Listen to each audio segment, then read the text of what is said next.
अस्सलाम वालेकुम students, welcome to course एडिक्स। आज हम ऑपरेटिंग सिस्टम का चैप्टर नंबर 3 आगे लेके चलते हैं और आज है हमारा टॉपिक शेड्यूलर। बेसिकली शेड्यूलर से पहले मैं आपको शेड्यूलिंग का एक क्विक रिकैप दे दूं कि बेसिकली आपका जो सीपीयू है वो डिफरेंट जॉब्स के लिए जो एप्लीकेबल होता है और डिफरेंट जॉब्स के लिए प्रोसेसिंग करता है और उस टाइम को, जिस टाइम के लिए वो सीपीयू एलोकेट किया जाता है, उस टाइम को कहा जाता है शेड्यूलिंग। ठीक है। इसी तरह अगर रेडी क्यू के अंदर, हमने पिछली क्लास में स्टेट्स को पढ़ा था, तो रेडी क्यू के अंदर अगर आपके पास 2, 3, 4 प्रोसेसेस मौजूद होंगे तो ऑपरेटिंग सिस्टम को मस्ट डिसाइड करना होगा कि किस प्रोसेस को पहले एग्जीक्यूट करना है, किस प्रोसेस को कितने टाइम के लिए एग्जीक्यूट करना है। राइट। इसी तरह आपके पास जो ऑपरेटिंग सिस्टम है वो इस चीज को भी देखेगा कि किस प्रोसेस को कितने टाइम के लिए एग्जीक्यूट करना है। ठीक है। और बेसिकली कौन सा प्रोसेस इस वक्त रेडी हो चुका है, कौन सा प्रोसेस इस वक्त एग्जीक्यूशन के लिए रेडी है, कौन सा प्रोसेस इस वक्त वेटिंग स्टेट में जाना है, कौन सा प्रोसेस इस वक्त न्यू स्टेट में आना है, ये तमाम तर काम जो है ये शेड्यूलर्स करते हैं। राइट। तो शेड्यूलर्स क्या होते हैं? बेसिकली शेड्यूलर्स का ये काम होता है कि वो स्टेट्स को चेंज करते हैं प्रोसेसेस की। मतलब एक प्रोसेस को एक स्टेट से दूसरी स्टेट में ले जाने का काम क्या करेंगे?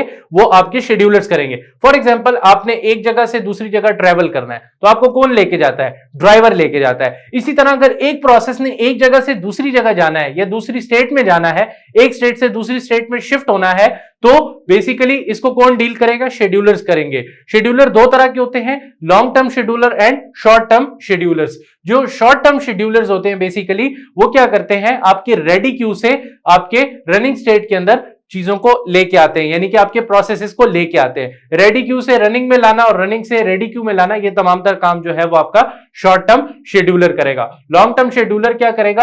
आपके जॉब्स को एग्जीक्यूट करने का काम तमाम तर जो है वो आपके लॉन्ग टर्म शेड्यूलर्स को करना पड़ता है। राइट। इसी तरह आपके पास एक मजीद टॉपिक शेड्यूलिंग में और है, that is primitive and that is non primitive. इस लॉजिक को जरा सा समझ लें।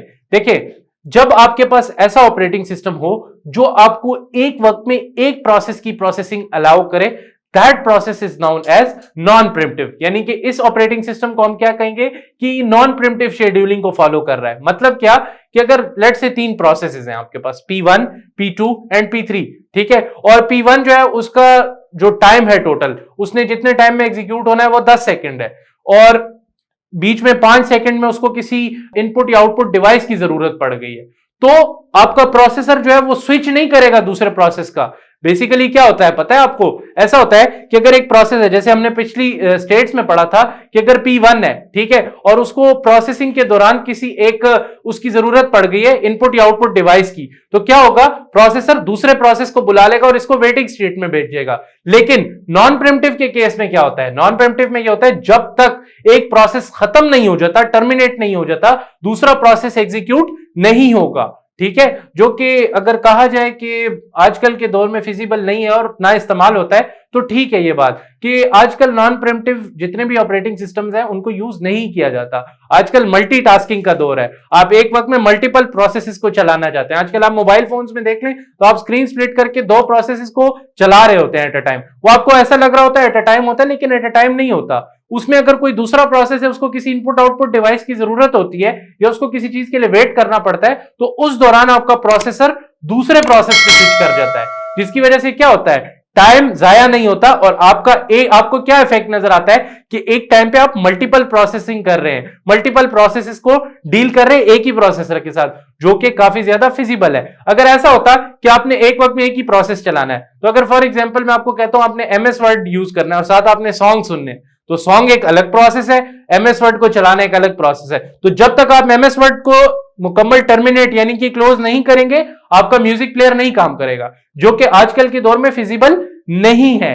राइट। लेकिन अब जो हम ऑपरेटिंग सिस्टम तमाम तरह इस्तेमाल कर रहे हैं वो क्या है? वो प्रिमिटिव ऑपरेटिंग सिस्टम्स है। उसके अंदर क्या होता है? आप मल्टीपल प्रोसेसेस को डील कर लेते हैं। आई होप सो आपको शेड्यूलर्स और प्रिमिटिव और नॉन प्रिमिटिव के दरमियान फर्क समझ आया होगा। इंशाल्लाह नेक्स्ट क्लास में शेड्यूलिंग क्राइटेरिया के साथ मिलते हैं। तब तक के लिए स्टे ट्यून्ड। अल्लाह हाफिज।